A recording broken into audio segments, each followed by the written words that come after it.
नमस्ते भारत। आप सभी लोगों के बीच में एक बार फिर से मैं उपस्थित हो गई हूं।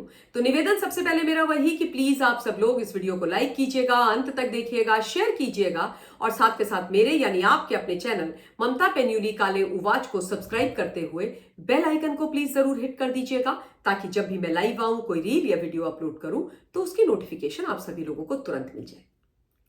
फहाद मियां और उनकी बेगम स्वरा भास्कर की आज बात की जाएगी और ऐसी खबर इन दोनों के बारे में बताने वाली हूं जिसको सुनकर के आप लोग भी चौंकने वाले हैं।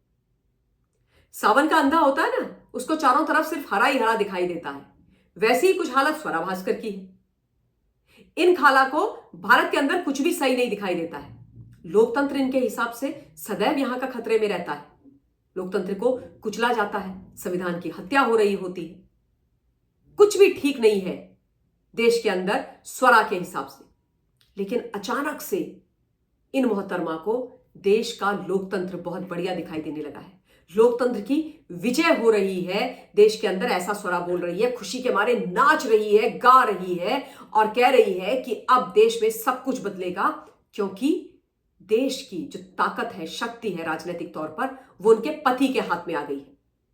इनके हिसाब से इनके पति को एक बहुत बड़ा राजनीतिक पद भारतवर्ष के अंदर मिल गया है और फहाद मियां अब एक क्रांति लेकर के भारत के अंदर आने वाले हैं। पद क्या मिला है? पद मिला है इनको, जो यूथ विंग है एनसीपी की, शरद पवार वाला खेमा जो है, उसके ये राष्ट्रीय अध्यक्ष बन गए हैं। एनसीपी एसपी के यूथ विंग के राष्ट्रीय अध्यक्ष घोषित हो गए हैं इमीडिएट इफेक्ट से फहाद मियां। और इसीलिए इनकी बेगम साहिबा एकदम नाच रही हैं महाराष्ट्र में, दिल्ली में, हर जगह, और कह रही हैं कि अब देखो तुम क्या परिवर्तन फहाद करता है देश के अंदर। तो पहले मैं आपको वो ऑफिशियल स्टेटमेंट पढ़ के सुना देती हूं जिसके माध्यम से शरद पवार जी ने इनको अपना national president of youth wing बनाया है। It reads, on the recommendation of Jitendra Awhad and after approval of Sharad Pawar and Supriya Sule, you Fahad Ahmad have been appointed as national president of Nationalist Youth Congress Sharad Chandra Pawar with immediate effect. अब यहां पर आप सुनिए मजेदार बात, national president of youth wing of NCP Sharad Pawar. मतलब जिस NCP की बुरी हालत है, जिसके पास मतलब लोग नहीं है, ना काडर बचा हुआ है, ना इनके पास असली एनसीपी होने का अधिकार बचा हुआ है, ना इनके पास इनकी घड़ी वाला सिंबल बचा हुआ है, ले दे के गिने चुने थोड़े बहुत इनके पास कहीं इधर उधर से विधायक, कुछ एमपी आदि बचे हुए हैं, उनकी यूथ विंग के नेशनल प्रेसिडेंट बन गए फहाद मियां। मतलब इनका नेशनल लेवल पर प्रेजेंस है। उत्तराखंड में अगर कोई मुझसे पूछे कि शरद पवार की एनसीपी है, कद्दू है, अंडा है, दिल्ली में कदापि नहीं है। कहां है? तेलंगाना में है, उड़ीसा में है, वेस्ट बंगाल में है, महाराष्ट्र में थोड़ा बहुत है, राजस्थान में है, यूपी में है, छत्तीसगढ़ में है, झारखंड में है, बिहार में है। कहां है भाई? कहीं नहीं है।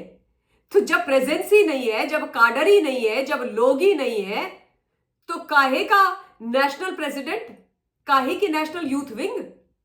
ये तो झुंझुना पकड़ा दिया है कि चल भाई तुम भी खुश रह लो। क्यों? क्योंकि जब से ये बुरी तरीके से चुनाव हारे थे विधानसभा का फहाद, तब से बेचारे बड़े दुखी थे, मारे मारे फिर रहे थे।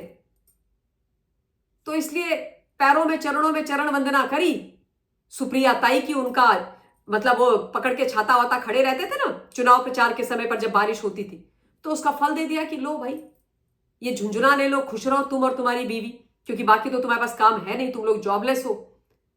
स्वरा भास्कर ने तो स्वयं ही बोला था कि बॉलीवुड इंडस्ट्री ने उनको ब्लैकलिस्ट कर दिया है, किक आउट कर दिया है। तो अब बोला होगा कि हमें कुछ दे दो, तो ये मिल गया। आपको मैं यहां पर यह भी याद दिला देती हूं कि नवंबर में जो इलेक्शंस हुए थे 2024 में विधानसभा के महाराष्ट्र में, वहां पर अणुशक्ति नगर से शरद पवार की पार्टी से फहाद मियां चुनाव लड़े थे विधायक का। और जो नवाब मलिक हैं, जिन्होंने अब अजित पवार जी वाली एनसीपी ज्वाइन कर ली है, उनकी जो पुत्री है सना मलिक, उसने इनके खिलाफ वहां चुनाव लड़ा था। तो सना मलिक जीत गई, फहाद मियां हार गए। हारे तो बहुत बुरी तरीके से बिफरे थे, खूब हल्ला मचाया था, अपनी हार का ठीकरा इन्होंने फोड़ दिया था ईवीएम के ऊपर। 100% चार्ज जो ईवीएम्स हैं वो जब खुली तो उसमें मुझे वोट नहीं मिली।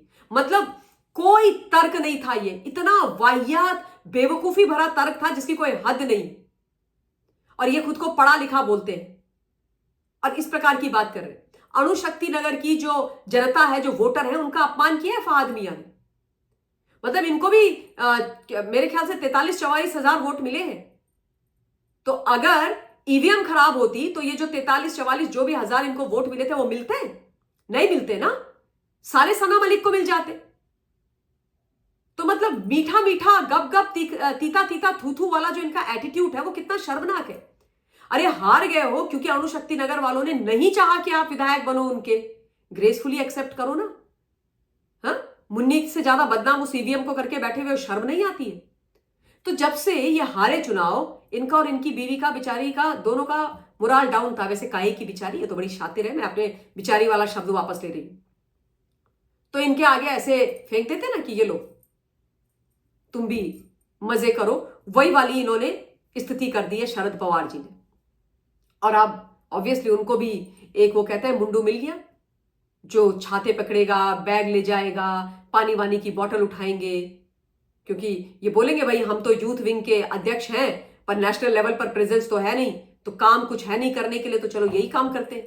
और इसीलिए उन्होंने शायद बना भी दिया होगा। अब ये भी जो चीजें हैं ना, ये मैं अपने मन से नहीं बोल रही हूं, ये तमाम चीजें जो सत्ता के गलियारे हैं वहां पर लोग बात करते हैं और वहां पर से जो बातचीत होती है उसी के अंश में भी आप लोगों को बता देती हूं।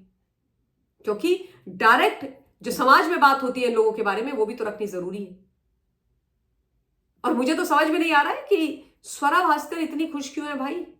ये कौन सा पद है, ये कौन सा पद है कि तुम भगड़ा डाल रहे हो। बट खैर, जो खुद सी ग्रेड डी ग्रेड के कलाकार रहे हो, कोई अचीवमेंट नहीं है, कुछ क्लेम टू फेम नहीं है, उनको ऐसे छोटी मोटी चीजें भी मिल जाती हैं तो बड़े खुश होते हैं।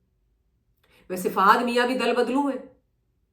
ये पहले समाजवादी पार्टी के साथ थे, अखिलेश यादव जी के गुणगान करते थे, उनके आगे पीछे घूमते थे, चाटुकारिता भी एक कला है का परिचय देते हुए। लेकिन उन्होंने जब टिकट नहीं दिया महाराष्ट्र में अपने यूथ लीडर को, उनके भी यूथ विंग के ये अध्यक्ष हुआ करते थे महाराष्ट्र के, तो फिर एकदम पलटी मार दी। नॉमिनेशन खत्म होने के 2 दिन पहले सीधे शरण में पहुंच गए शरद पवार जी की, और वहां बोला कि मुझे आपकी पार्टी में शामिल होना है, और हो भी गए शामिल और टिकट भी ले ली और हार भी गए। तो भाई अगर आपके मन में गंदी भावना है, कलुषित भावना है, आप देश और देश की जनता का बुरा चाहते हो, महाराष्ट्र के लिए आपके मन में कुछ अच्छा नहीं है, तो फिर महाराष्ट्र की जनता आपको क्यों चुनेगी? नहीं चुनेगी। तो खैर खेलो अब आप यूथ विंग इसी के लायक हो आप, क्योंकि आने वाले समय में भी इलेक्टोरल पॉलिटिक्स में ना आपको ना आपके राजनीतिक आकाओं को किसी को श्री हासिल नहीं होने वाली है। तो ये विषय आप लोगों के बीच में रखना था, मजेदार इंपॉर्टेंट विषय था इसलिए रखा है। इस वीडियो के लिए इतना ही। जय हिंद, वंदे मातरम।